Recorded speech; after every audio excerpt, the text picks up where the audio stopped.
pagi hari ini. Bismillahirrahmanirrahim. Assalamualaikum warahmatullahi wabarakatuh. Waalaikumsalam warahmatullahi wabarakatuh. Alhamdulillahilladzi anzala sakinata fi qulubil mu'minin liyazdadu imanan. Alhamdulillahilladzi arsala rasulahu bil huda wa dinil haq liyudhhirahu kulli dini wa kafa billahi syahida. Asyhadu an la ilaha illallah wa asyhadu anna Muhammadan abduhu wa rasuluh la nabiyya ba'dah. Ya, sahabat-sahabat sekalian, kiranya nanti ingin memunculkan videonya sangat diperbolehkan gitu ya. Saya juga sudah kangen nih sama sahabat-sahabat kita sudah hampir berapa bulan ya? Kurang lebih hampir 8 bulan ya tidak ketemu di majelis. Nah, nanti bisa saling sapa, saya hello mungkin sekarang yang kelihatan lebih glowing karena kemarin kita habis ngaji tentang perglowingan ya. Kita kemarin habis udah dikasih materi tentang perawatan tubuh. Siapa tahu kok jadi Bu Lia kelihatan tambah glowing nih. Nah, nanti boleh dimunculkan videonya sambil kita saling sapa di sini ya. Mudah-mudahan adanya majelis ini meskipun via online ya tidak mengurangi kekhusyuan kita dalam duduk bermajelis. Kemudian tidak juga mengurangi niatan kita semata-mata karena Allah Subhanahu wa taala.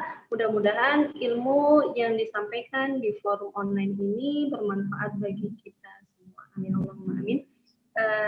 Mari kita bersama-sama membaca basmalah untuk mulai forum kita di siang hari ini.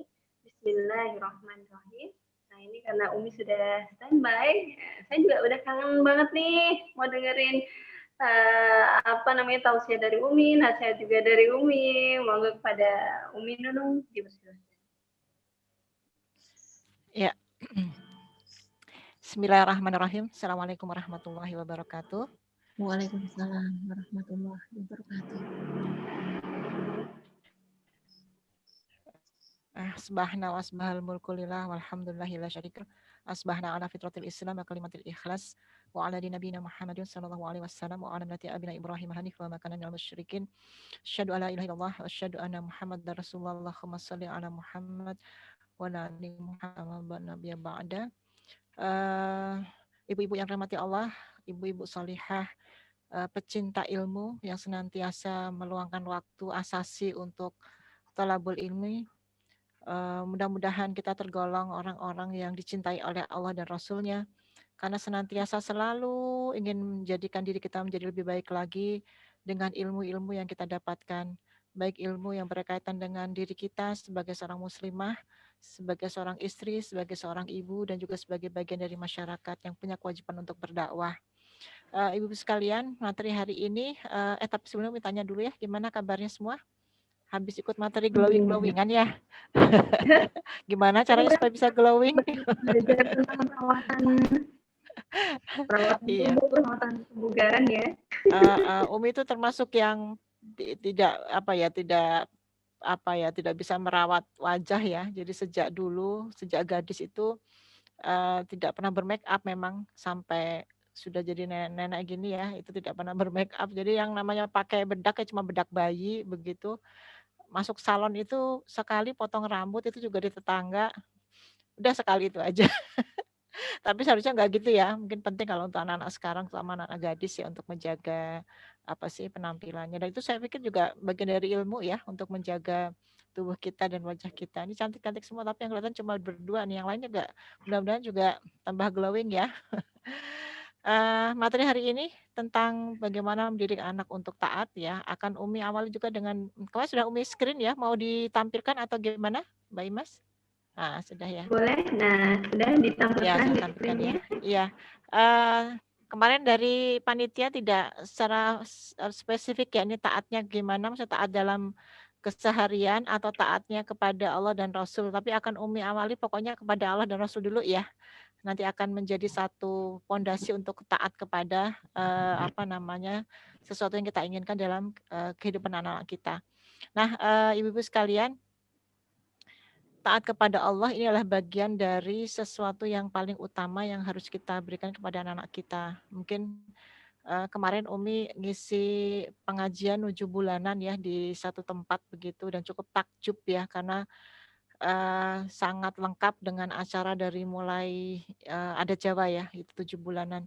Dari mulai pakai baju yang ganti-ganti 7 kali, terus disiram-siram mandi 7 kali, pakai kembang 7 rupa, dari air 7 sumur, sampai rujaknya tuh 7 macam buah-buahan. Aduh rapat banget deh upacaranya itu. Umi sampai apa ya bukan terpukau ya sampai sampai segitunya ya harapan orang tua si apa namanya si yang ikut 7 bulanan ini agar nanti kelak lahirannya itu lancar begitu ya. Kalau dalam Islam sebetulnya itu bukan rangkaian ibadah ya, itu budaya ya 7 bulanan itu. Kalau dalam Islam itu sudah ada satu patokan ya nih ibu-ibu yang mau hamil lagi ya gitu. Jadi kalau baca surat Luqman ketika hamil itu akan memperbagus kecerdasannya begitu. Kalau baca surat Maryam itu untuk memperlancar kelahiran dan baca surat Yusuf bagian adalah untuk berupaya untuk membaguskan secara fisik itu dan baca doa-doa itu. Tapi kalau orang Jawa simbolnya banyak banget ya.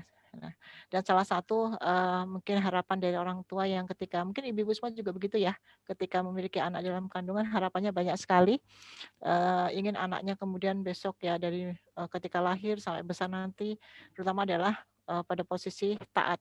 Dan taat ini ada di kondisi taat kepada Allah dan Rasulnya termasuk taat kepada syariat. Ada juga taat yang berkaitan dengan kehidupan sehari-hari. Mungkin disuruh mandi ya gendang mandi, disuruh makan ya gendang makan, disuruh belajar ya belajar, disuruh jangan lari-lari ya berhenti begitu ya. Dan ini menjadi satu apa namanya PR besar bagi orang tua di tengah pandemi sudah masuk bulan 7 mau masuk bulan ke-8 ya. Kita mendidik anak-anak kita dalam kondisi yang berbeda dari biasanya. Ada yang berhasil secara signifikan tapi juga banyak yang mengalami banyak kendala ya, terutama adalah ketika berkumpul di rumah terus-menerus bersama-sama ada kebosanan, ada kejenuhan sehingga yang jenuh bukan hanya anaknya tapi juga orang tuanya. Akhirnya gesekan-gesekan antara orang tua dan anak ada muncul emosi-emosi yang secara jelas akan terlihat oleh mereka. Next mungkin. Ya, di sini hubungan yang erat dengan Allah sebaiknya dipupuk pada masa anak-anak masih kecil. Kalau Umi lebih kepada sejak dalam kandungan ya. Ketika kita dalam kandungan kita senantiasa takut kepada Allahnya itu luar biasa dalam hal yang sepele sampai yang hal-hal yang besar ya. Sepele misalnya dalam kesempatan waktu-waktu senggang kita senantiasa berzikir kepada Allah begitu, tidak lepas dari menyebut nama Allah dan seterusnya.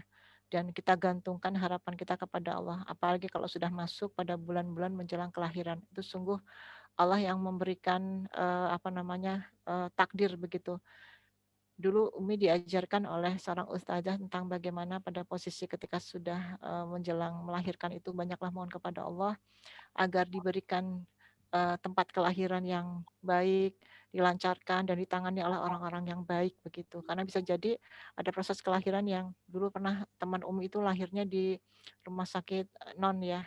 Jadi awalnya mau ke rumah sakit Islam tapi nggak keburu masuk ke rumah sakit non, dan di sana dia sangat tidak nyaman karena ornamen yang dilihat di sekelilingnya adalah gambar-gambar yang tentu sangat tidak nyaman untuk dilihat, belum lagi kemudian dokter-dokternya, sehingga waktu itu dia nekat di rumah sakit non dia malah berteriak Allahu Akbar gitu ya. Sampai kata suaminya, ini di rumah sakit bukan rumah sakit Islam, kamu teriak Allahu Akbar sambil kesakitan begitu. Katanya enggak apa-apa katanya, atau menyelamatkan anakku seperti itu. Ada juga yang melahirkan yang mungkin ada di taksi atau di beca atau di tepi jalan dan masih banyaklah kejadian-kejadian yang tidak bisa karena lahiran itu tidak bisa ditahan ya, kalau sudah emang wayahnya keluar ya keluar. Itu dulu Umi lakukan ketika sejak awal anak pertama itu sungguh mohon pada Allah agar diberikan kelancaran dan tempat yang memang sangat nyaman, dan alhamdulillah sampai anak ke-8 Allah kabulkan doa Umi melahirkan di tempat-tempat yang nyaman, ditolong oleh bidan-bidan dan dokter yang salihah begitu, dan tidak terjamah sedikit pun oleh dokter laki-laki. Walaupun secara darurat dibolehkan ya, maksudnya ketika darurat misalnya sesar atau memeriksakan diri dan seterusnya. Tetapi waktu itu Umi sangat takut begitu ya, jangan sampai mendapatkan sesuatu yang kemudian harus dokter laki-laki yang menangani. Alhamdulillah syukur pada Allah Subhanahu wa taala dilancarkan sampai selesai melahirkan anak ke-8. Nah, para bunda, ini penting bagi kita selama dalam kandungan, atau mungkin yang mau hamil lagi, atau nanti kalau punya menantu begitu ya, kita bimbing menantu kita untuk senantiasa mengkaitkan seluruh kondisi dalam kandungan kepada Allah Subhanahu wa taala. Itu adalah bagian dari mendidik anak untuk cinta kepada Allah dan Rasul-Nya. Klik selanjutnya. Nah, ini ada 6 cara, nanti Umi jabarkan. Klik lagi. Yang pertama adalah tanamkan akidah dan sifat-sifat Allah sejak dini. Ini penting ya bagi anak-anak kita untuk menanamkan akidah, keimanan, keyakinan bahwa sungguhnya semua yang ada pada dia adalah karena Allah. Ya. Kadang-kadang kalau kita terasa kalau kita sudah punya anak usia sudah mulai bisa bicara ya, sudah bisa bertanya-tanya. Ini kita akan mulai mengenalkan kepada mereka tentang sifat-sifat Allah. Dari mungkin Ar-Rahman, Ar-Rahim ya yang bisa dilihat langsung oleh anaknya. Dulu saya ini mungkin bisa dijadikan satu referensi ya buat bunda-bunda semua. Ketika kami sekeluarga naik gunung ya, Gunung Merbabu waktu itu. Dari anak kami yang besar sampai yang bungsu, waktu yang bungsu kita kelas 2 SD apa ya. Dan di sana kita mendaki bersama-sama. Sungguh di sana satu pendidikan tentang tauhid tentang akidah kepada anak kita sangat kena sekali. Memang harus diperlihatkan kepada anak-anak kita betapa dahsyatnya Allah menciptakan alam ini. Jadi ketika kita melihat padang Edelweiss semua bertakbir Allahu Akbar gitu ya. Oh indah sekali Allahu Akbar subhanallah masya Allah begitu. Lihat padang rumput terus kemudian ketika mulai mendaki melihat jurang sampai pada puncak Gunung Merbabu itu kita berteriak bertakbir begitu, dan itu satu pendidikan yang sangat luar biasa buat anak-anak kita sampai merasa bahwa ya Allah gitu ya betapa dahsyatnya ciptaan Allah. Nah itu baru satu gunung ya, belum gunung-gunung yang lain atau gunung yang paling dahsyat di dunia di Perancis ya yang sudah banyak menewaskan para pendakinya. Dan di sini bisa kita lakukan kepada anak-anak kita. Ketika kita mungkin rihlah, itu carilah rihlah. Sekarang lagi model rihlah, apalagi minggu depan long weekend ya. Itu carilah tempat-tempat yang sekaligus mendidik anak kita untuk mengenal Allah lewat ciptaannya. Jadi jangan asal piknik, jangan asal pergi, tapi juga kita ada misi untuk mengenalkan dahsyatnya Allah lewat ciptaannya. Ini paling mudah karena anak itu harus nyata ya, harus nyata. Jadi belum bisa usia-usia dini itu untuk melihat ya membayangkan yang gaib. Jadi Allah seperti apa? Maka kan kadang-kadang ada timbul pertanyaan, Allah punya tangan seperti kita kah? Punya mata seperti kita kah? Seperti itu. Itu pertanyaan yang biasa ada pada anak TK ya. Kalau misalnya anak seperti itu kita akan jawab sesuai dengan usianya gitu ya. Oh enggak sama, Allah punya tangan sendiri yang berbeda dengan kita seperti itu. Seperti apa? Ya kita tidak ada yang tahu tetapi Allah pasti punya tangan, pasti punya mata, punya semuanya yang ada pada kita tapi berbeda. Jadi jawabannya tidak perlu sampai detail karena memang belum adalah bahasa Jawanya ya. Tapi kita perlihatkan ciptaannya itu sangat sangat mengena. Ya, next. Yang kedua adalah tanaman kecintaan kepada Rasulullah SAW sejak dini. Nah ini penting ya para bunda. Jadi begini, kita menanamkan kebiasaan-kebiasaan setiap hari itu kepada anak kita yang baik-baik itu selalu harus memberikan alasan baiknya karena Rasulullah yang melakukan. Karena Rasulullah mencontohkan. Misalnya makan pakai tangan kanan ya, tangan kanan. Ayo makan pakai tangan kanan gitu. Kenapa pakai tangan kanan? Tangannya tangan yang solih, tangan yang baik. Coba kita tambahkan karena Rasulullah mencontohkan kita makan pakai tangan kanan begitu. Terus misalnya pakai baju ketika mau pergi doa dulu, kita mau sholat wudhu dan sebagainya semua itu karena Rasulullah yang mencontohkan.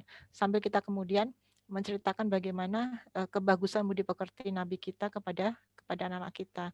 Ini yang kita mau Maulid Nabi ya hari Kamis besok.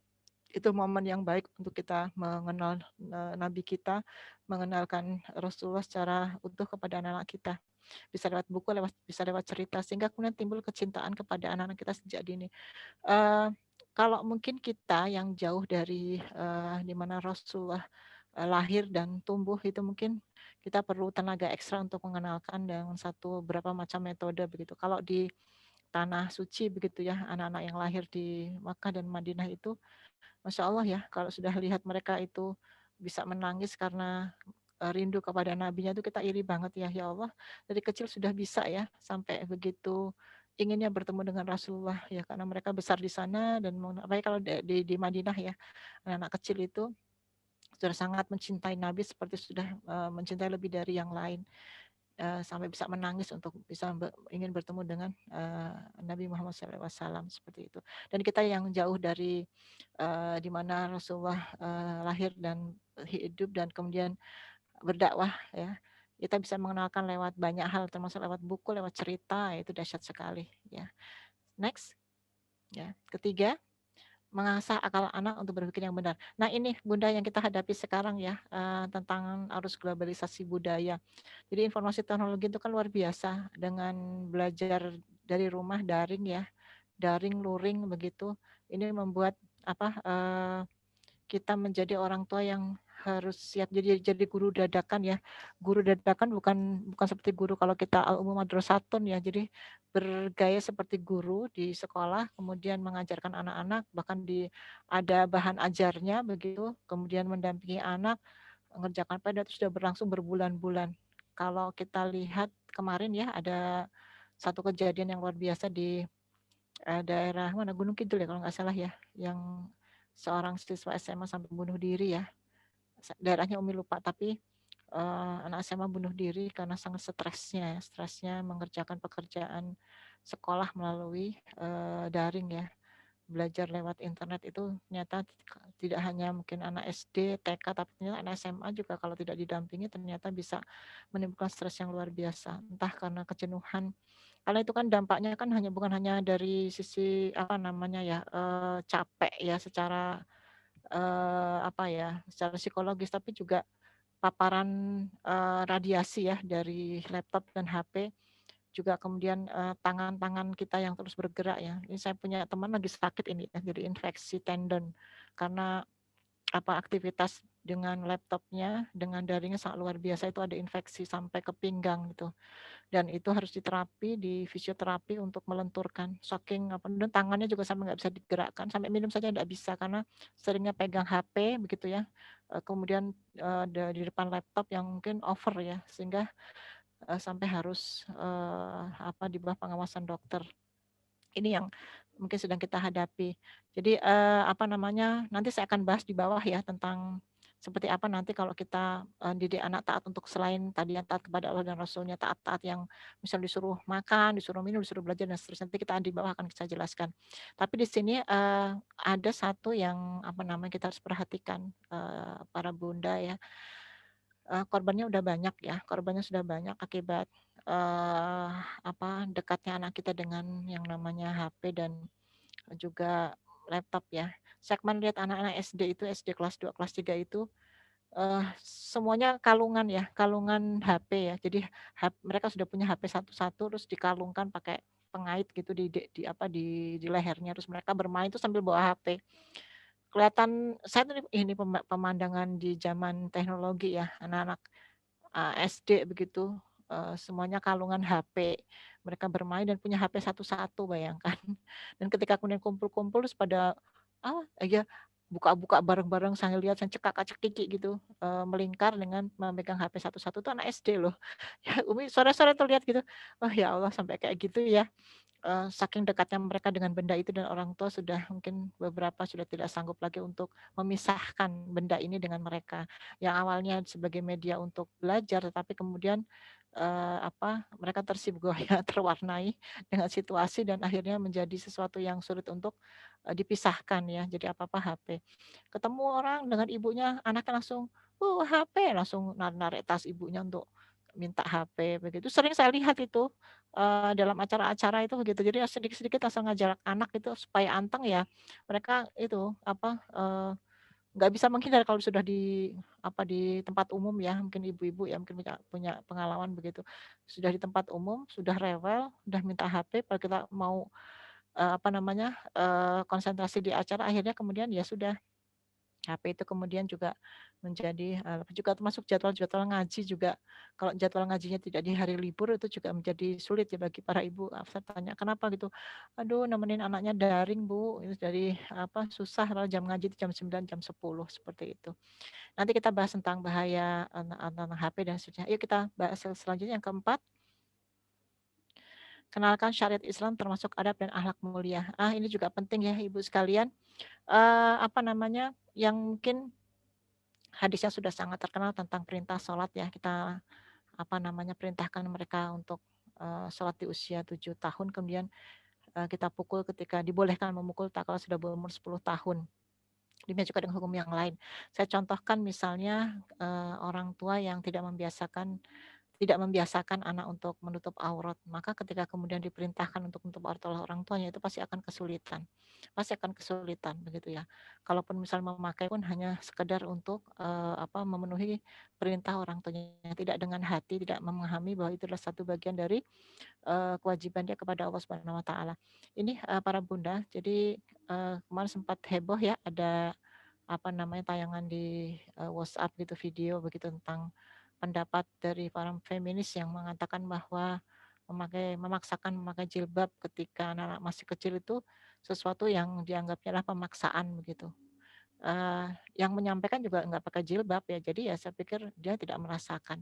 Tapi kalau kita sebagai seorang muslimah yang memahami bahwa inilah bagian dari kewajiban kita untuk mendidik anak-anak untuk menutup aurat, kita akan biasakan sama seperti kita membiasakan anak kita berlatih sholat, berlatih puasa sampai nanti tiba saatnya mereka memiliki kewajiban. Sama ya dengan melatih anak untuk sholat sejak usia dini, kita juga melatih anak membiasakan menggunakan jilbab juga sejak dini. Ada yang bertanya, di Palestina itu membedakan anak yang sudah balik dengan tidak dengan jilbab. Jadi anak-anak yang belum balik itu mereka memang tidak pakai jilbab. Misalnya dia kelas TK gitu ya, TK atau SD kelas 1 ada yang belum balik ya dia tidak pakai jilbab. Kok di Indonesia kok banyak yang sejak bayi sudah dijilbabi. Nah, ini beda situasinya ya, beda situasinya. Kalau di Palestina itu begitu anak sudah balik langsung pakai mereka dengan kesadaran ya, nggak lagi pakai pembiasaan, sudah langsung pakai dan tidak akan dibuka lagi ya. Kalau di Indonesia kan lain, ya situasinya lain. Kalau mungkin tidak dibiasakan akan sangat sulit sekali untuk kemudian ketika sudah waktunya mereka berjilbab itu tidak mudah ya. Bahkan ketika bertambah usia, bertambah kekuatan untuk membangkang, bertambah kekuatan untuk menolak itu menjadi lebih sulit lagi. Ya, coba lihat deh kalau ada tayangan tentang film-film berkaitan dengan Palestina itu, lihat anak-anak tuh ada yang anak kecil yang banyak tidak berjilbab. Mereka belum balik, berarti itu membedakannya itu. Yang sudah balik kan belum balik. Begitu sudah balik langsung mereka berjilbab dan tidak pakai bujuk-bujuk lagi langsung. Nah, coba kalau misalnya kita di Indonesia nggak bisa begitu ya, harus dengan sebuah pembiasaan sejak kecil. Cuma di Indonesia lebih aneh lagi, yang kecil-kecil dijilbabin, ibunya nggak pakai jilbab. Jalan tuh bareng-bareng ke pasar, anaknya pakai jilbab, yang bayi jilbabin, ibunya pakai celana pendek. Saya bilang, aduh ya Allah gitu ya, betul-betul luar biasa Indonesia seperti itu. Nah, di sini yang saya tekankan tentang masalah adab ya ibu-ibu sekalian. Pernah enggak ketika dalam satu acara ada anak-anak yang menurut kita itu, aduh kok gini ya gitu, agak agak agak enggak nyaman gitu. Misalnya ada anak-anak yang melewati depan orang dewasa sedang duduk tuh nggak pakai permisi gitu kan. Dia loncat-loncat, nginjak-nginjak seperti itu. Kita kan ya mengajarkan anak kita untuk sopan ya, adab ya. Melewati orang tua tuh harus permisi gitu. Kalau orang nyun sewu, tidak boleh menginjak sajadahnya dan seterusnya. Itu sudah bisa kita ajarkan. Tapi juga ada orang tua tidak mengajarkan itu. Ini padahal masalah adab penting sekali. Atau ketika mungkin dikasih nih yang penting ya Bunda ya, dikasih sesuatu oleh orang lain mengucapkan apa? Terima kasih. Itu juga kalau nggak dibiasakan nggak bisa loh. Ya, nggak bisa itu.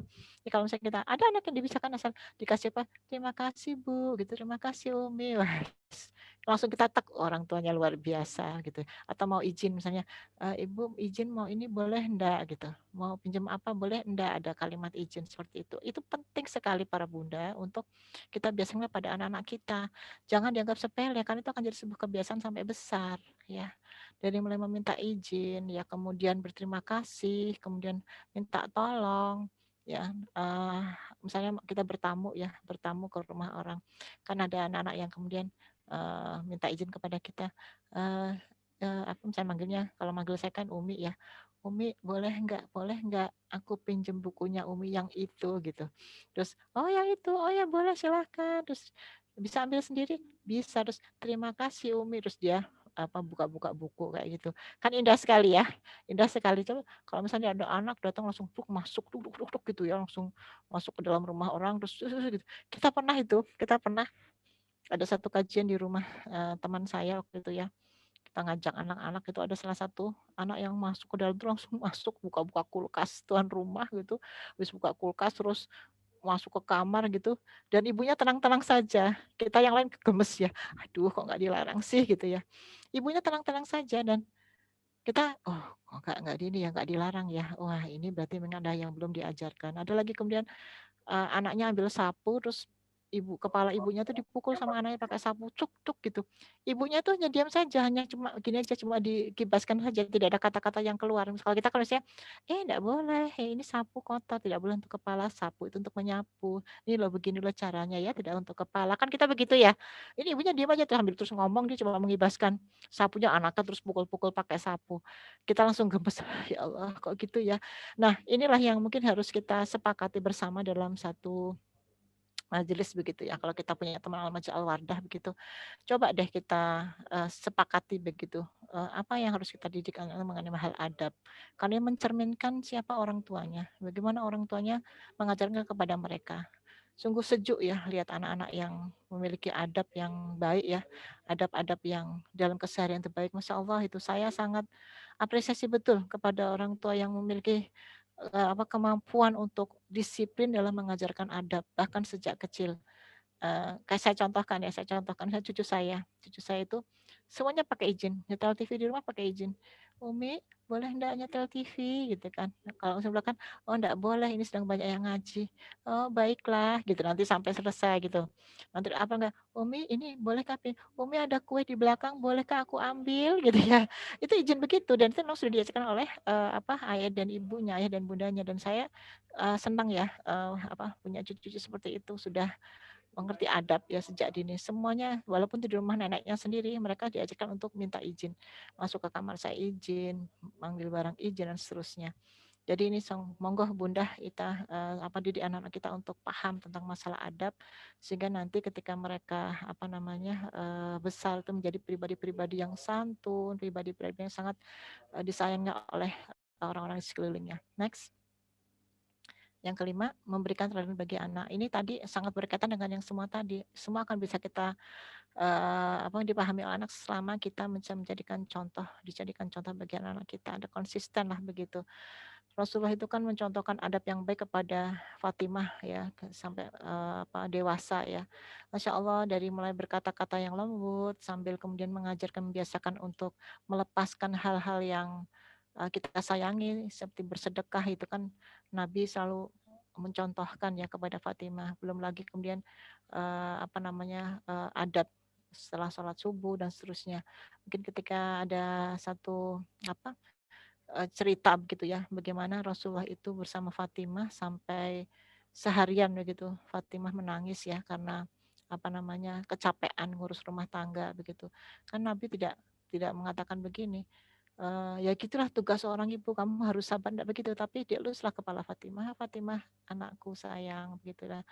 Kalau misalnya aku minta pada Allah agar gilingan ini berputar sendiri sehingga engkau tidak lelah, maka pasti Allah akan kabulkan. Tapi kan Nabi mengatakan bahwa setiap gilingan yang berputar, maka malaikat memohonkan ampunan untukmu, 1000 malaikat memohonkan ampunkan untukmu. Jadi seperti itu. Makanya Fatimah tersenyum lagi terus sampai seharian ya, sampai ketika minta kodimat gitu ya, minta pembantu pada Nabi.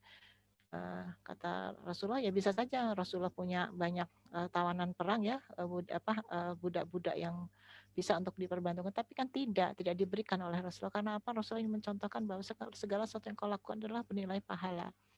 Ya, ibu-ibu sekalian ya, kalau sekarang itu kan aduh gitu ya, kalau nggak ada kodimat betapa pusingnya mungkin ibu, apalagi yang bekerja ya. Kalau misalnya kita bisa untuk menghandle sendiri segala sesuatu, memang jadi pahalanya besar. Ada yang tanya sama Umi, Umi katanya kalau nyuciin baju suami pahalanya gede ya Mi ya. Ah iyalah gitu. Kalau pakai mesin cuci pahalanya buat siapa Mi gitu. Yang beli mesin cuci suami lagi gitu. Kan Umi bilang, nah kan mesin cuci nggak bisa muter sendiri ya, dia harus dikisi air, kasih baju, walaupun hanya dengan jari gitu ya. Dengan jari cet gitu sekali pencet bisa nyuci, itu ada pahalanya pada kita. Karena kalau mesin tetap ada benda mati. Terus kalau misalnya setrika juga pahala ya Mi nyetrikain baju suami. Iyalah kalau dilondrikan Mi gitu. Jadi kita banyak sekali tugas-tugas yang sudah didelegasikan kepada banyak orang ya. Ada yang bilang, ya kalau dilondrikan kan sambil sedekah kepada tukang laundry. Ya dia dapat orderan dari kita kan senang gitu. Jadi dapat pahala juga, pahala bersedekah. Ya, next ya. Keenam, menanamkan sikap tanggung jawab atas perbuatan dilakukan. Ini juga penting ya Bunda ya. Belajar bertanggung jawab atas perbuatan dilakukan. Ini harus konsisten loh ini. Jadi kalau misalnya anak-anak kita melakukan sesuatu ada konsekuensinya. Misalnya, contohnya paling sering Bunda ketemui adalah kalau misalnya bangun tidak di awal waktu, ya akan kesiangan, terburu-buru dan akhirnya terlambat sekolah. Kalau makannya terlambat, nanti konsekuensinya adalah perut menjadi perih dan sakit. Kalau misalnya nanti hal-hal yang ada akibatnya ya. Terutama kalau misalnya Bunda pasti rame kalau urusan anak manjat-manjat ya, naik-naik tempat yang tinggi. Konsekuensinya adalah kalau tidak berhati-hati maka bisa jatuh. Kalau jatuh nanti sakit, berdarah dan seterusnya. Dan merasakannya masih bisa nggak sehari dua, tapi bisa seminggu dan seterusnya. Jadi anak diajarkan seperti itu ya. Ketika kemudian mereka berkata-kata atau mungkin berbuat itu harus tahu bagaimana ada segala sesuatu ada konsekuensinya. Saya contohkan ya dulu ada anak SMP yang menghina salah satu bapak temannya begitu ya lewat WhatsApp ya WhatsApp. Jadi bercanda akhirnya ketelepasan ada kalimat-kalimat dan itu eh, ayahnya baca, ayah temannya itu. Ayahnya marah sekali dan akhirnya orang tua bertemu orang tua. Ya luar biasa itu. Kami mendamaikannya sulit sekali sampai mau dilaporkan polisi lah dan seterusnya dan seterusnya. Si ibu pelaku ini sampai nangis begitu ya. Sampai ya Allah nak, kamu kok tidak tahu bentuk apa akibat kalau kamu begini-gini sampai seperti ini ya ibunya menangis sampai ya Allah gitu si anak tuh diam aja gitu ya.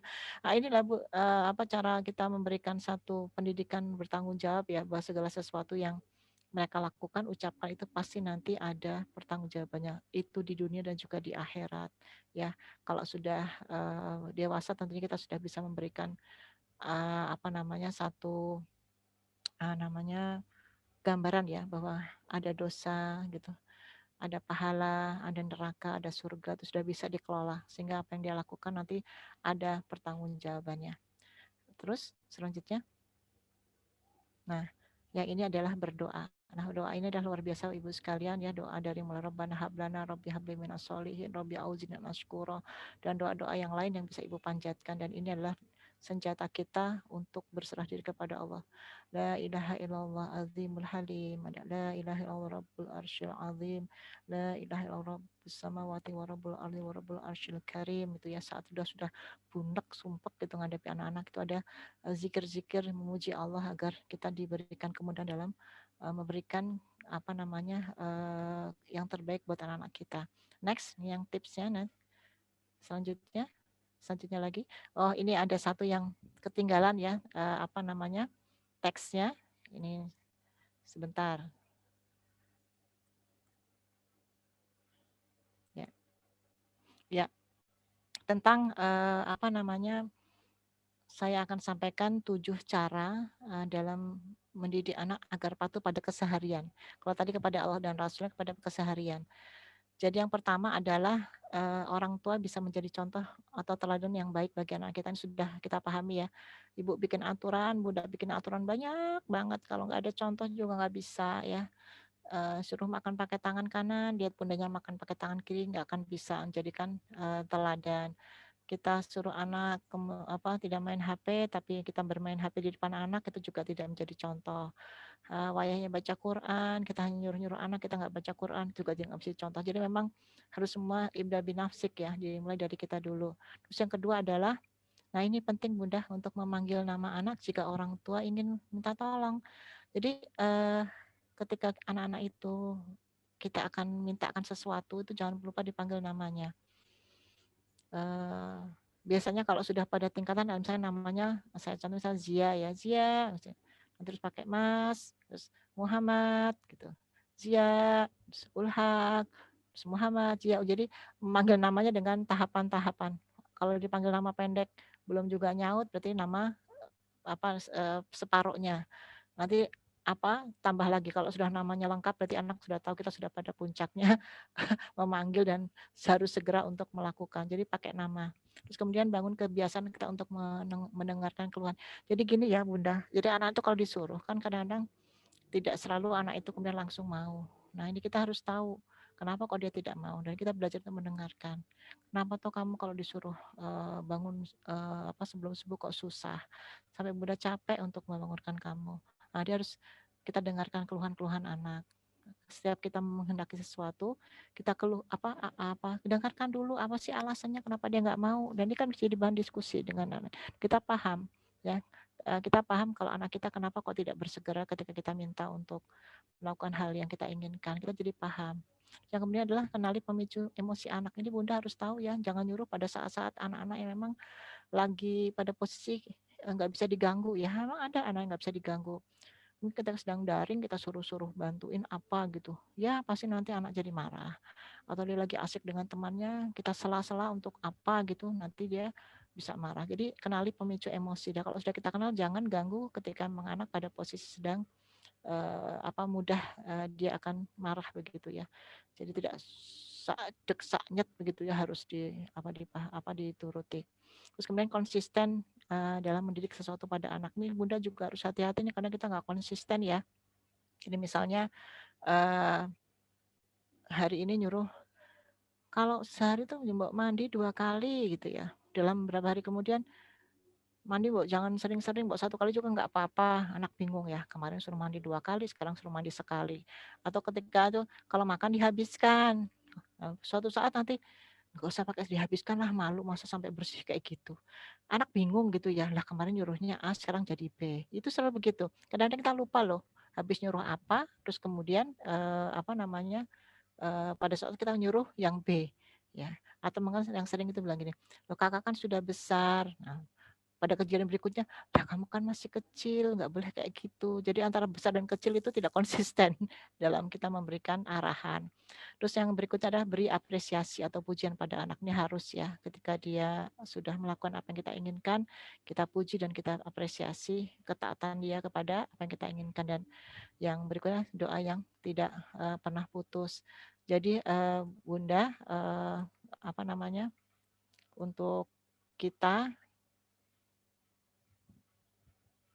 sebaiknya memang memiliki aturan-aturan yang konsisten begitu ya, di aturan yang sudah saya buat tadi di akhir paparan saya itu kan banyak kejadian-kejadian yang sedang kita alami ya. Yang paling sering itu dikeluhkan adalah anak nih yang bilang, Bunda bilang kemarin aku sudah besar, sekarang bilang aku masih kecil gitu. Ada lagi, loh katanya kemarin aku suruh sering mandi, begitu aku sering mandi katanya kok jangan ngabis-ngabisin air gitu. Ada lagi kemudian misalnya jangan makan banyak-banyak, nanti kamu badannya gemuk loh. Nah, suatu saat, aduh ini kamu makan yang banyak dong, nanti enggak kamu sakit. Bingung anak ya. Ini jadi harus ingat-ingat kalau habis bikin aturan apa ya harus konsisten untuk kita lakukan. Mungkin itu ya sekilas apa yang Umi sampaikan. Nanti kita akan kembangkan dengan tanya jawab. Pasti sudah banyak yang pengen tanya ya berkaitan dengan ini, bagaimana mendidik anak untuk taat. Monggo saya kembalikan ke MC.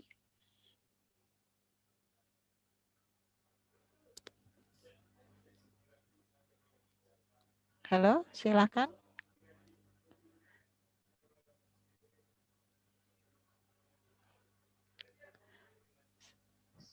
Silakan kalau ada yang mau, kita diskusi yuk tentang ini. Kayaknya mesti banyak deh yang mengalami hal-hal yang di hari-hari itu menjadi ruwet begitu ya. Monggo silakan. Di chat sudah ada ini yang bertanya. Ada pertanyaan Umi di chat. Bagaimana cara mendamaikan kakak adik yang sedang berantem, Umi? Baik fisik maupun perang mulut. Aduh, Ini ini umum umur ya berapa? terjadi di dalam rumah Umur, kita. umur berapa ini ya? Umur SD berapa ini mungkin yang suka Umi. berantem ya? Karena Kayaknya beda SD. ya, beda. Berantemnya anak kecil sama berantemnya orang dewasa beda. Kalau misalnya berantemnya masih usia mungkin SD ya, SD juga yang masih kelas 1, kelas 2 dengan adiknya yang TK itu kan terus begitu anak laki-laki semua gitu kan, gitu. Kalau laki-laki biasanya fisiknya ikut main ya, tapi kalau perempuan biasanya adu mulut itu. Dari cuma masalah ejek-ejekan bisa jadi parah itu ya. Apa namanya, pertengkaran. Nah, saya pikir pertama ini hal yang lazim ya, hal yang lazim karena mereka sedang belajar bagaimana caranya untuk mempertahankan pendapat dan bagaimana agar pendapatnya itu dibenarkan sekalipun salah. Dan mereka juga sedang belajar bagaimana mengungkapkan perasaan sehingga ketika mereka mengungkapkan perasaan dengan cara mereka dan tidak diarahkan ya jadinya begitu. Tapi kalau kemudian misalnya kita arahkan bagaimana caranya mengungkapkan pendapat, bagaimana mempertahankan pendapat, bagaimana menghargai pendapat kakak atau adik dan juga bagaimana cara marah gitu ya. Dan bagaimana cara memberitahu ada konsekuensi kalau sampai kemudian ada apa namanya bertengkar sampai fisik gitu. Itu kita berikan contoh begitu. Misalnya yang udah terjadi puk gitu. Ada satu lagi yang mungkin harus hati-hati ya Bunda. Saya lihat itu di TK itu ya. Jadi ada anak berantem, laki berantemnya itu sudah pukul-pukulan ya, gitu kan. Itu jadi saling berbalas ya. Nah itu kalau misalnya kemudian langsung dipisah sama guru, ditarik ya dua-duanya shot gitu kan. Itu biasanya nafasnya pada gitu ya, masih ada emosi begitu. Dan ini biasanya kadang-kadang guru ketelepasan ini. Ayo jangan berantem, ayo minta maaf gitu. Dipaksa minta maaf, ya mungkin tangan terulur ya sambil bersalaman tapi pasti dengan wajah yang masih cemberut ya, maaf gitu ya. Yang satu merengut gitu. Itu nggak selesai kayak gitu. Itu bukan cara yang benar ya, jangan cara benar. Tapi ketika dipisahkan, kita ajak bicara, ini ada apa gitu. Kenapa berkelahi? Jadi gitu sama dengan kita misalnya anak dipisah ada apa gitu kan. Ayo kita Bunda tanya ini ada apa? Sebabnya apa? Terus kita ada dialog-dialog. Nah, ini kita mulai sudah kita ajarkan ini cara bagaimana dia mengungkapkan pendapat, kemudian bagaimana menghargai ya. Enggak kemudian langsung ini kakak yang salah, ini adik yang salah, bukan begitu. Ya. Jadi kalau misalnya sudah disalah-salahkan gitu pasti nanti yang satu akan merasa menang ya semakin merasa dia hebat ya dan nanti yang disalah-salahkan akan merasa sangat sedih dan kecewa. Nah, ini akan baiknya kemudian menyelesaikannya harus sama-sama nyaman, harus saling memaafkan dengan tahu duduk persoalannya apa. Itu yang paling saya dulu begitu anak saya laki-laki kan 4, yang perempuan 4 ya. Itu biasanya kalau perempuan itu biasanya ejek-ejekan. Nah, gitu terus sambung terus kamu juga gitu kan. Gitu nah, suruh rame nadanya volume tinggi. Sudah kalau kayak gitu sudah gitu ada apa sih gitu kan. Ini loh Mi itu gitu. Ini loh Mi gitu. Nah, kita ikut masuklah di situ. Coba ayo apa gitu. Malah jadi kayak diskusi gitu ya, diskusi.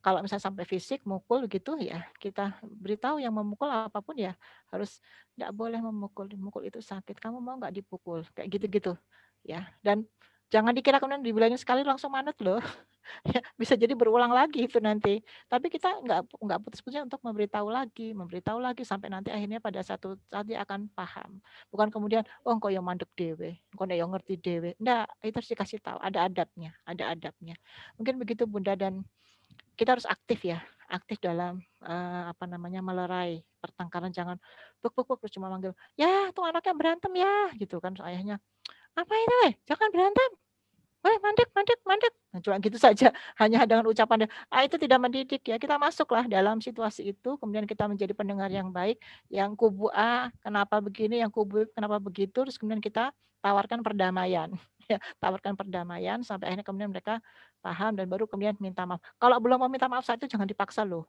maaf kalau belum lapang jangan dipaksa nanti maafnya mungkin besok atau mungkin kalau berantemnya pagi malam sebelum tidur tadi kan adik mukul kakak tuh sakit loh belum minta maaf ya minta maaf sekarang ya gitu baru minta jangan saat itu juga adalah orang tua yang saduk saja ayo minta maaf kalau nanti dosa gitu anak udah dibilang dosa-dosa gitu itu enggak kena itu nanti ya hanya sesaat saja minta maaf tapi masih menyimpan bara di dalam dadanya mungkin begitu Bunda ya masalah berantem tadi ya terus Yang Ada berikutnya pertanyaan ya. lagi di bawahnya, J. Memberikan iming-iming uang atau hadiah agar anak mau sholat gimana? Pada usia tertentu boleh saja. Apa namanya? Tetapi juga hati-hati dengan masalah nominal ya, nominal ya. Anak itu kan kadang-kadang tidak pada nominalnya, tidak pada bentuknya, tapi lebih kepada bagaimana kita menghargai dia mau untuk melakukan apa yang kita minta. Ya, dulu pernah ada teman saya gini nih, ngajarin sholat ya. Jadi dia gini ke anaknya yang laki-laki, kalau sholat di rumah sendirian dikasihnya Rp500. Kalau di rumah berjamaah 1.000. Tapi kalau misalnya ke masjid berjamaah dapatnya 2.000. Gitu dulu dia pakai kayak gitu. Itu anaknya sekitar TK ya, TKB itu ya. TKB terus si anak mikir ya, wah kalau ke masjid dapatnya 2.000. Tapi ada peraturan lagi. Nanti kalau dapat 2.000 atau yang tadi yang 500, yang dapat 1.500 1.000 sampai 2.000 itu nanti yang 500 ada yang digunakan untuk kita sisihkan untuk bersedekah untuk anak yatim, misalnya kayak gitu. Kayak gitunya. Jadi kamu sudah dapat uang, dapat pahala lagi dari Allah. Wah, luar biasa. Mikir itu anak-anak itu. Akhirnya pada rajin tuh ke masjid. Itu katanya sampai usia SD lah. SD ya setahun setelah itu. Karena di sekolah juga sudah diajarkan untuk sekolah di masjid. Akhirnya lama-lama ya mereka lupa dengan hadiah itu. Hanya jadi sebuah yang hanya kebiasaan saja. Hati-hati dengan nominal ya. Memberi hadiah itu nggak apa-apa. Nggak apa-apa selama karena emang anak itu kan identik dengan bahagia, senang. Alah ibu-ibu juga dikasih hadiah juga senang sama suami. Tiba-tiba suami pulang dari kantor tiba-tiba, "Bunda, aku bawa sesuatu. Hadiah buat Bunda," gitu. "Apa ya?" Rahasia. Tidak senang banget kan gitu ya. Begitu ketemu hadiahnya apa gitu. Ayah belikan es krim Magnum untuk Bunda khusus. Makanya di kamar supaya nggak ketahuan anak-anak gitu. Ini khusus buat Bunda misalnya kayak gitu kan udah senang banget ya. Lah padahal cuma es krim saja. Itu saja kita sudah senang. Apalagi anak-anak, dunianya dunia yang memang harus diberi apresiasi. Tapi ya nominalnya dan juga jangan lupa untuk diajarkan sekalian bersedekah ya, diajarkan bersedekah kemudian berbagi sehingga bisa sekali dayung 30 terlampaui sudah anaknya mau sholat kita biasakan juga dia mau berbagi juga usia mau menabung juga kita membolehkan dia jajan ada pendidikan banyak di situ ya enggak apa-apa saya juga pernah melakukannya dan kalau saya dulu puasa Ramadan ya itu ada hadiahnya hadiah saya itu apa coklat es krim Yakult gitu ya itu hadiah-hadiah kalau mau bangun sahur itu hadiahnya coklat. Kalau sampai sore nanti dapat hadiahnya tambahan es krim. Is okay, nggak apa-apa, ya senang-senang aja anak-anak dan ketika sudah saatnya mereka harus punya kewajiban, ya berjalan dengan biasa saja, tidak jadi sulit begitu. Ini lagi pertanyaan berikutnya, umur 5 tahun sesama perempuan, tapi tadi yang tadi ya, ya, yang 5 tahun perempuan sama perempuan perang mulut tadi ya. Juga kadang sama kakaknya yang cowok 6 tahun. Iya, usia-usia begitu gitulah Bunda. Berantem kayak gitu biasa ya. Tetapi tadi justru kalau ada kayak gitu kita jadi media loh untuk kita didik loh. Terjadi. Coba kalau misalnya anak nggak berantem anteng saja. Kita bilang, anak saya mah semuanya anteng deh, gak ada yang berantem. Itu nanti kalau kemudian di luar sana anak kita dizolimi sama temannya ya diam aja karena dia tidak bisa membalas. Dia tidak tahu kalau itu dizolimi, dipukul berdarah. Kenapa? Dipukul teman. Loh kok kamu diam saja dipukul? Enggak apa-apa nanti biar sajalah Allah yang membalas gitu ya. Nanti besok diapain biarlah Allah yang membalas. Karena kita ngajarinya jangan dibalas nanti biar Allah yang membalas gitu. Keterusan sampai mereka besar.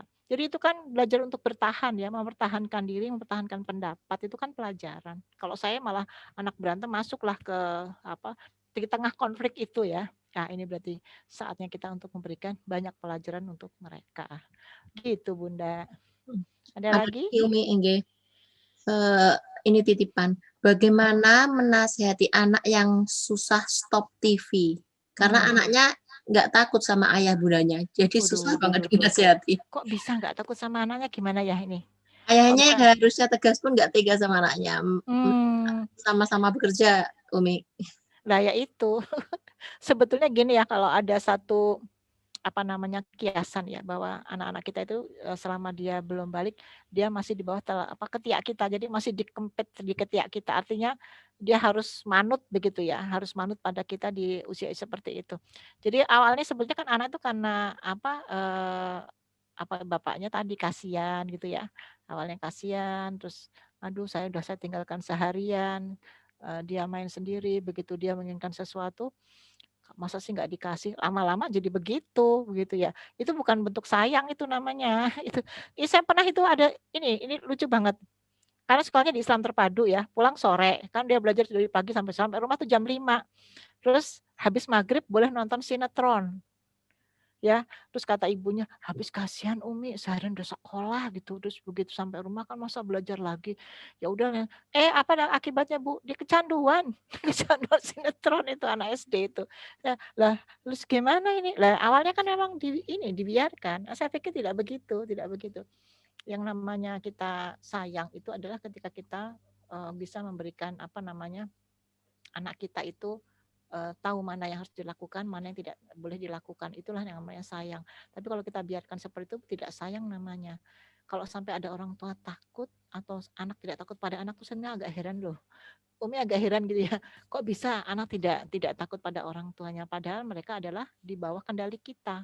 Ya, dan ini kalau tidak dihentikan, Masya Allah nanti sampai besar itu akan jadi bumerang buat kita. Nah, mumpung mereka masih kecil-kecil, itu kita sudah tegas, nangis nggak apa-apa. Bahkan al-uqubah hukuman itu adalah metode yang dilakukan oleh Rasulullah kepada anak-anak. Didik anak itu ada al-uqubah, menghukum tidak apa-apa dihukum anak itu, ya dihukum sesuai dengan usianya. Kalau anak-anak misalnya kita masukkan ke dalam kamar sebentar, mungkin sekitar 5 menit lah dia tidak boleh ngapa-ngapain, dia nangis gitu kan. Begitu sudah 5 menit baru kita peluk, terus sudah hukumannya sudah selesai gitu. Kenapa kok Bunda menghukum, kita jelaskan itu. Termasuk TV, kalau emang itu matikan saja, dialihkan. Kalau saya pikir karena nih mungkin bapak ibunya capek lelah, jadi nggak ada kreativitas di kepala ya, terus judek gitu ya. Mau diapakan ini anak gitu, dia nyamannya dengan televisi, ya sudahlah nonton televisi saja gitu. Akhirnya orang tua nggak gitu ya, capek merasa sudah tidak punya. Tapi ini bahaya sekali. Apapun kelelahan kita, ada kewajiban diri itu tetap berlangsung. Kita alihkanlah. Dan kalau masih kecil, saya pikir masih sangat resiko untuk melawannya itu tidak berbahaya. Bayangkan kalau sudah sambil tambah umur, kita larang dia punya perlawanan. Ada yang pernah dengar cerita, ada ibu, anak mukul ibunya dan sebagainya, bisa melawan ayah bahkan membunuh ayahnya. Kenapa? Dia punya kekuatan fisik, ya. Dan itu adalah salah satu didikan orang tuanya, kemudian membiarkan anak untuk terus membiarkan kesenangannya itu berlangsung terus tanpa ada yang namanya kita beritahu mana yang baik, mana yang buruk. Nggak boleh begitu. Jadi kita ini aja kreatif. Awal-awal mungkin agak sulit ya, tetapi harus dilakukan. Guling-guling ya enggak apa-apa. Sebentar sampai kita awasi. Anak tantrum guling-guling ya jangan ditinggal ya. Gulingnya ke arah mana dulu kalau berbahaya. Tanggung jawab kita. Jangan guling sana, guling sini, kita lihat. Enggak boleh nonton TV. Oh, kamu mau nonton TV? Enggak, gitu ya. Dia guling sana, guling sampai kelelahan, terus kita peluk gitu. Terus sampai kita berpikir apa ya yang bisa untuk mengalihkan ya televisi dari dia. Jadi saya punya cucu, saya contohkan cucu ya. Jadi ini kan yang dididikkan anak-anak saya. Jadi mereka di rumah tidak ada TV. Orang tuanya juga sebagian bekerja. Terus kalau ke rumah saya kan ada TV. Ya. TV di rumah saya kan buat hiasan gitu. Mau nonton boleh, nggak nonton, karena anak sudah besar-besar, kebanyakan malah nggak suka TV kan. Izin sama saya, Umi boleh nonton TV. Terus saya bilang, coba izin ayah sama Bunda dulu gitu. Kata anak saya, Umi boleh ya Umi, ini udah seminggu nggak nonton TV. Oh ya sudah, tanggung jawabmu. Mau nonton film apa gitu kan, pilih pasnya Upin Ipin kayak gitu. Terus durasinya berapa lama, nanti dikasih tahu durasinya sekian jam misalnya nonton ini. Ya sudah, setelah itu ada konsekuensi, dimatikan. Kalau dia masih nonton terus ya kita yang matikan. Merenggut ya gitu kan. Terus ayahnya yang bicara, kan sudah janji tadi dan seterusnya. Seperti itu. Saya lihat orang tuanya cukup tegas ya dalam memberikan aturan. Itu kita kembalikan kepada orang tua masing-masing mau seperti apa. Karena kadang-kadang kalau kita punya kayak gitu, ada orang tua yang berpendapat kan ya, misalnya ya nggak apa-apa lah gitu. Ya ini kita kembalikan kepada mereka, nanti mereka akan merasakan ya bagaimana kemudian beratnya di masa depan anak-anak kemudian, seperti itu. Gitu, oke? Eh, namun terkadang di rumah itu ada kendala loh Umi. Maksudnya gini, Gimana? saat anak-anak itu ada omanya datang gitu, anak-anak itu cenderung lebih nakal dari biasanya gitu. Terus dan kayak ada itu ya pendidikan yang bertolak belakang dengan pendidikan orang tua gitu. Seolah-olah omanya itu selalu apa? Kalau kita nggak boleh, orang omanya membolehkan.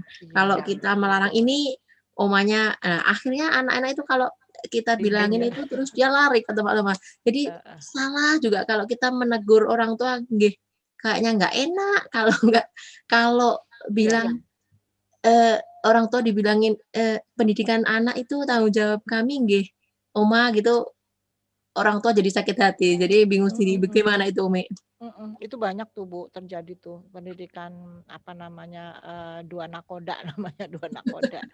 Satu nakodanya adalah kita dan suami, yang kedua adalah orang tua begitu. Nah, saya kan termasuk yang sudah uti ya, sudah nenek nih, tapi saya nenek milenial. Waduh, milenial. Artinya saya memahami betul bagaimana mendidik yang benar sehingga saya dan anak-anak sinkron begitu. Nah, ini apa namanya? Memang saya dulu waktu pertama kali cucu saya lahir itu juga ada perasaan gini, saya harus gimana ya sama cucu saya? Ini loh Bu, karena belum ada tuh pengajian khusus calon nenek ya.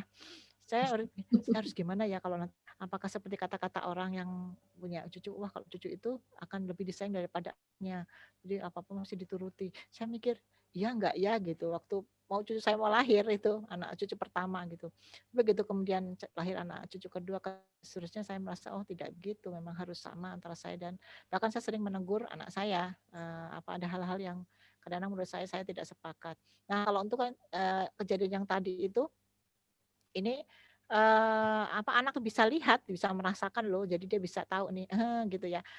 Kalau sama Uti pasti dikasih, kalau sama apa Akung pasti dikasih, tapi kalau sama Bunda sama Ayah, kayak Bunda pelit gitu kan. Apalagi kalau ada yang kalau misalnya kita tinggal kerja atau apa, dititip Akungnya, Utinya, wah senangnya minta ampun. Sampai apa jajan apa saja seharian pasti dikasih kan begitu. Padahal kita udah, aduh jajan permen, aduh jajan somai, aduh jajan apa ya Allah dikasih semua. Apa kata Utinya? Ya ora apa-apa, lho pisan-pisan ngono wae. Kone anak ki ora dijajakke ki omeng regane mung 1.000, 2.000 ora di. Kan gitu kan alasannya klasik ya. Nah, saya pikir begini, kalau sudah terjadi sesuatu yang ini kita pertama bisa dialog dengan kalau emang ke orang tua betul ya, Bu ya. Mau ngomong apa ya kalau mertua ya, aduh kita nih menantu perempuan kalau ngomong sama mertua kan aduh gimana gitu ya. Yang itu ya anak kita dulu. Apa sih yang disukai kalau bersama Utinya itu apa? Ya misalnya, oh kalau dengan Uti pasti nonton filmnya jejer, nonton TV bareng boleh. Oh kalau sama Utinya itu jajan apa saja boleh. Nah kalau kita itu pesankan kepada anak kita bahwa apa kita punya aturan, mau ikut aturan Bunda atau tidak. Aturan Bunda tuh begini, aturan Uti itu begitu. Nah, Uti itu karena Uti itu sayang banget, tapi Bunda lebih sayang daripada Uti gitu. Jadi kita ngomongkan hal-hal yang apa ya, yang bisa diterima oleh anak lah ya. Bunda nggak sayang, yang sayang Uti gitu. Sayangnya Bunda lebih banyak lagi gitu. Karena saking sayangnya Bunda harus tahu, jajan itu nggak boleh karena banyak sekali. Saya pernah ngalamin Bu itu Bu, anak saya itu beli es tungtung tuh loh Bu. Es tungtung tuh kan saya melarang sekali karena batuk anak-anak lah. Ayah saya pas saya lengah dibelikan karena waktu itu tangga pada beli semua di kampung kan ya pada beli semua batuk lah. Saya kan bilang sama bapak saya, Pak kalau anak dibelikan itu toh Pak batuk jadinya. Lah ya enggak apa-apa toh. Ben podo karo koncone. Tapi kan jadi pada batuk. Ya bapak tuh ke dokter, tak bawanya ke dokter, tak urus gitu. Kayak gitu aja kok repot. Bapak saya malah dimarahin sama bapak saya. Untuk bapak kandung ya, artinya kalau bapak kandung marahin saya biasa aja, tahu betul bapak saya seperti apa. Tapi kalau repot kalau ke mertua mungkin ya, ke mertua itu karena ada jarak psikologis tuh kadang-kadang kita akan bertentangan sedikit. Tapi saya pikir tidak apa-apalah, apa namanya, sekali-sekali dengan utinya itu begitu, tapi begitu sampai rumah kita beritahu lagi. Ketemu utinya gitu, karena kan dengan utinya tidak lama ya, maksudnya ketemunya ya jarang-jarang. Tapi kalau problem kalau satu rumah satu atap. Nah, ini harus nakodanya harus satu, yaitu apa? Suami kita sebagai pemegang aturan untuk anak kita. Itu nanti adalah tuh trik-trik, karena setiap keluarga beda-beda, tergantung bagaimana model mertuanya. Tapi yang pasti kendali harus pada kita, bukan pada orang lain. Mungkin gitu, Bu. Ada lagi Umi di chat. Ini yang ini ya. Saya punya anak 6 tahun, dia aktif sekali, kadang nggak mau diam, pengennya beraktivitas. Waktu siang nggak mau tidur, kadang ngajak adiknya yang usia 4 tahun buat main. Bagaimana tipsnya supaya mau tidur siang biar saya juga bisa istirahat? Masya Allah. Ya, dulu waktu saya punya anak pertama itu sudah rasanya, ya Allah, ini sepertinya saya dicabut hak tidur siang ya. Karena menjadi ibu itu kayaknya tidur siang itu menjadi sesuatu yang mahal harganya. Langka. Ya, langka betul ya. Enak banget tidur siang ya. Tapi sekarang saya bisa tidur siang loh. Ketika sudah besar-besar juga kembali lagi tuh haknya ya. Jadi waktu anak kecil-kecil memang tidak bisa tidur siang ya. Ini kayak betul kayak persis cucu saya anak saya dari anak pertama itu. Kakaknya 7 tahun, adiknya 4 tahun. Masya Allah, aktifnya luar biasa. Jadi bergerak terus mereka itu. Adiknya yang 4 tahun juga ikut bergerak, lari-lari sampai mungkin basah semua bajunya. Nah, nggak pernah tidur siang. Nah, tapi ada tuh tips dari anak saya. Jadi gini, kalau nanti tidur siang boleh nonton video ada mungkin numpuk Lego atau apa ya, permainan anak-anak itu dikasih. Ini hadiahnya kalau tidur siang. Kalau nggak tidur siang nggak dapat hadiah kayak gini. Ya, ada mau tidur siang itu. Nanti begitu bangun dia langsung inget loh. Tadi mana hadiahnya? Ya boleh dikasih waktu 5 kali 2. Jadi 5 menit 2 kali nonton. Sudah begitu. Kayaknya udah beres tuh urusan kayak gitu. Memang kalau adik mah ikut kakak ya. Kalau kakaknya anteng, adik juga anteng. Karena ini kan ikut-ikutan ya, seperti itu. Bikin cari-cari ini ya, celah-celah untuk bikin perjanjian, bikin sesuatu yang kira-kira anak itu mau untuk tidur siang itu dengan berbagai macam variasi. Beda satu dengan yang lain ya. Maksud saya ini kreativitas orang tua untuk bisa anak itu tidur. Tapi kalau misalnya nggak mau tidur juga, ibu jangan berharap untuk tidur siang, nanti malah stres ya. Ya sudahlah, nanti tidurnya nanti saja. Paling juga nanti kalau nggak tidur siang, anak habis maghrib itu sudah ngantuk dan aku akan tidur awal bersama anak-anak kelon, anak-anak wah nikmat banget gitu. Ini nggak pakem banget Bu, nggak pakem banget ya. Bisa tidur siang alhamdulillah, nggak tidur siang juga tidak apa-apa. Nanti sampai usia anak itu udah kira-kira ya mungkin SMP ya. SMP, kalau SD kelas 4 aja sudah gampang kok. Ini usia anak kecil-kecil lah, 4 sampai 6 tahun ini problem biasa. Dan ingat, nggak akan lama, cepet kok Bu. Anak akan cepat besar nanti. Jadi hak tidur siang akan kembali lagi kepada kita. Seperti itu. Terus yang berikutnya, sekalian ya Bu ya. Ya. Anak saya kembar perempuan usia 4 tahun. Misalnya untuk membuat tegas seberapa boleh kita memberi pilihan. Misalnya antara mendapatkan pahala atau tidak dapat pahala ketika dia diajak mengaji. Atau yang sudah menjadi alternatif terakhir misalnya boleh hukuman dengan persetujuan dengan dua anak tersebut. Misalnya boleh gak Umi hukum kalau waktunya. Jadi gini, ketika kita buat aturan ya Bu ya, apa saja aturan mengaji dan sebagainya, kalau usia-usia 4 tahun jangan terlalu sering kita mengatakan antara pahala dan dosa. Mereka belum paham Bu. Kita lebih kepada kemanfaatannya. Jadi ibu mau ngomong ini dosa itu anak nggak belum nalar lah. Orang dewasa jadi bilang dosa aja nggak takut ya, apalagi anak-anak. Ini anak orang tua yang dewasa saja dibilang dosa aja kadang melanggar, apalagi anak-anak belum sampai ke sana. Lebih kepada manfaatnya. Saya mengaji ya. Kalau kita mengaji nanti kita bisa baca Quran tuh loh, Quran yang besar tuh loh. Tulisannya yang kayak gini nih. Ini kalau kita bisa baca, ya Allah hebat sekali, kamu pintar sekali. Terus kita setelkan tuh hafiz-hafiz anak-anak itu loh, itu kan jadi idola.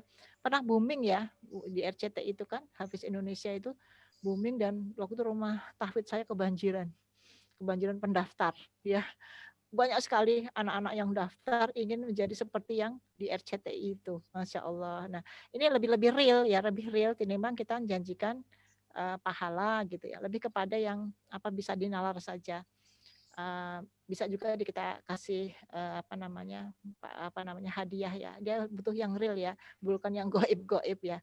Misalnya kalau ini 4 tahun ya, 4 tahun itu seusia, mungkin saya bisa bayangkan seperti ada satu cucu saya yang usia 4 tahun. 4 tahun itu masih ya tidak gitu ya, manut enggak gitu. Kalau lagi mood ya iya, kalau enggak ya enggak gitu.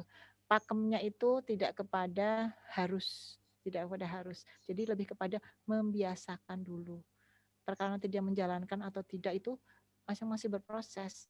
Jadi misalnya habis maghrib ya, saya banyak contoh cucu saya ya, karena saya anaknya udah besar-besar jadi misalnya habis maghrib itu murojaah, dalam keadaan apapun murojaah itu disiplin banget. Jadi sudah habis sholat terus dia sama bundanya hadap-hadapan terus murojaah, dicek hafalannya di juz 30 itu ya. Yang 4 tahun ya dari Al-Fatihah, doa-doa pendek seperti itu kayak sudah upacara ya, upacara habis maghrib. Nah, itu sudah pakem dan enak banget itu, enak banget. Nah, setelah itu baru main lagi. Ada juga ketika sudah, dan itu tidak mesti begitu ada habis maghrib ada yang moodnya bagus, ada yang enggak kan begitu.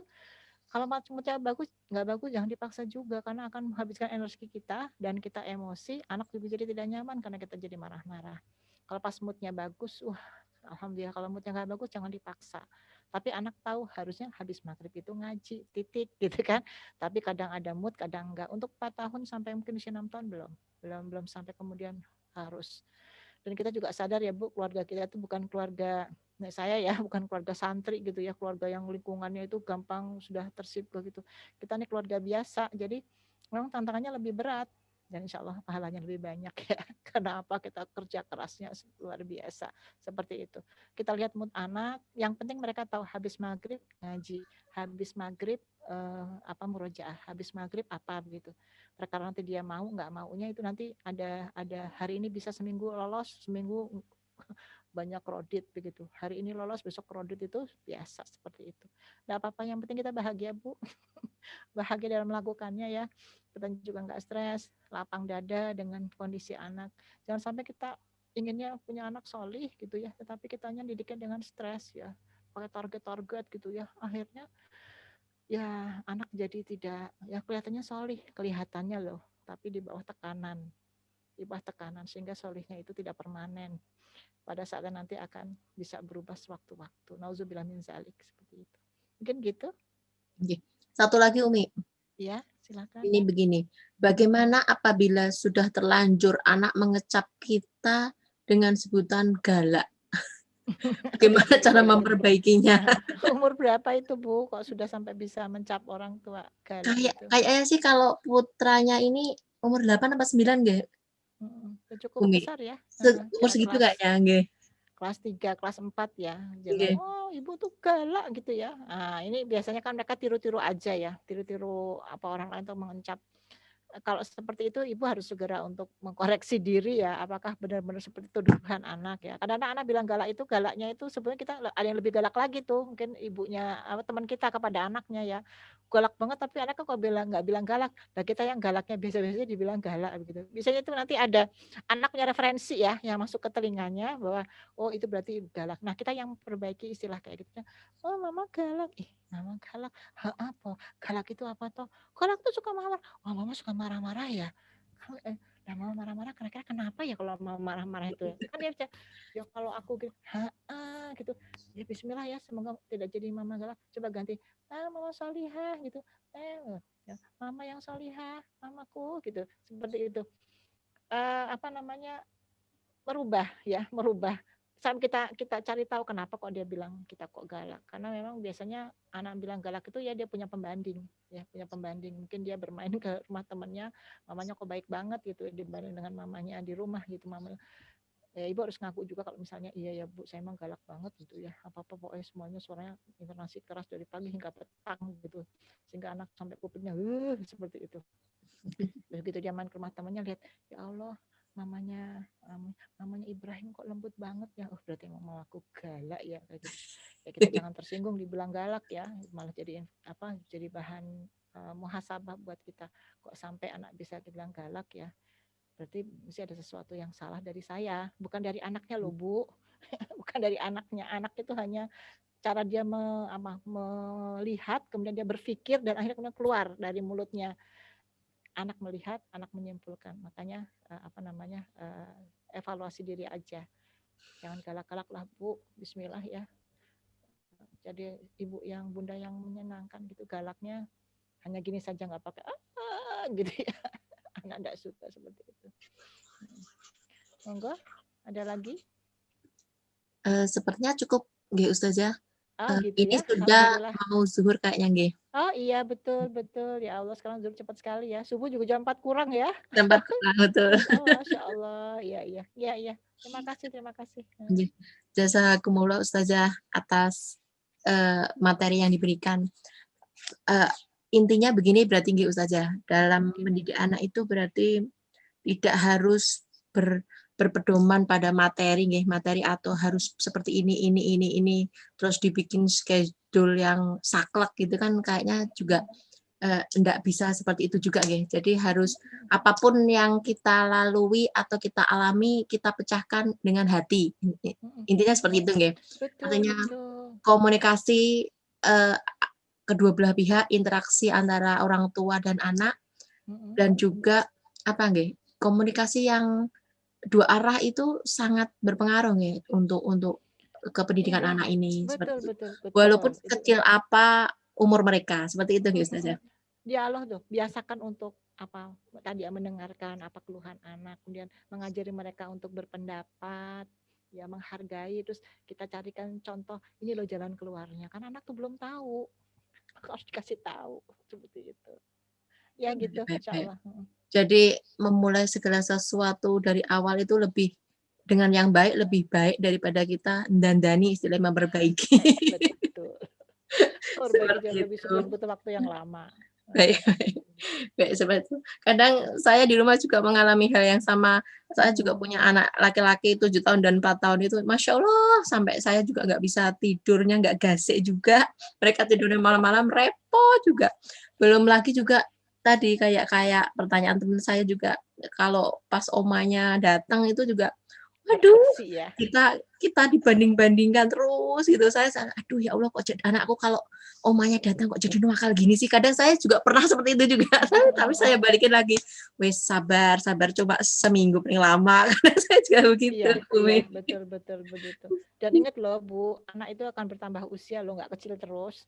Jadi nanti tidak akan merepotkan lah sampai. Betul Umi. Itu seperti yang diingatkan abinya ke saya juga. Jadi setiap kali saya mau marah gitu kadang gini, dia begini, sabar Ma, ya Allah, ini hal seperti ini loh, kamu suatu saat itu akan merindukan kayak gini nih.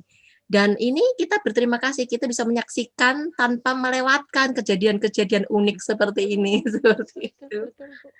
Asik kalau untuk saya. Kalau saya loh Bu, ruwetnya kayak gitu justru kesempatan kita untuk dekat ya, untuk kita tahu bagaimana anak kita. Pokoknya asik deh. Benar tuh kata suami ya.